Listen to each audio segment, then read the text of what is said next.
Nagdeklara ang dalawang munisipalidad at isang lungsod sa Negros Occidental ng state of calamity dahil sa naranasang matinding pagbaha dulot ng pag-ulan dala ng hanging habagat. Si Valdi Vinegracia magbabalita.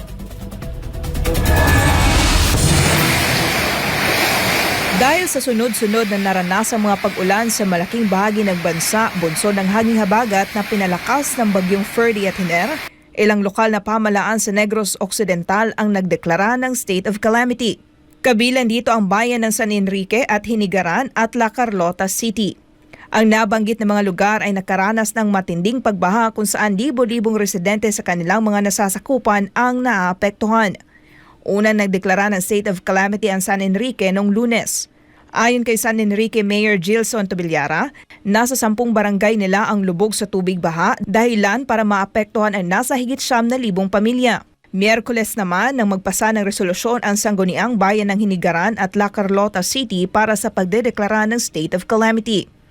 Ani Hinigaran Mayor Nadia Arceo, nasa halos 20,000 individual ang naapektuhan ng pagbaha sa kanilang bayan.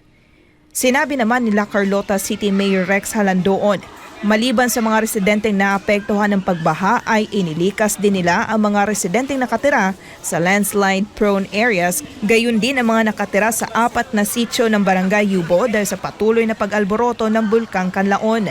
Sa huling datos ng Provincial Disaster Risk Reduction and Management Council o PDRRMO, nasa higit 42,000 o 42,000 na pamilya mula sa 229 na barangay sa 25 na munisipalidad ang apektado sa masamang panahon.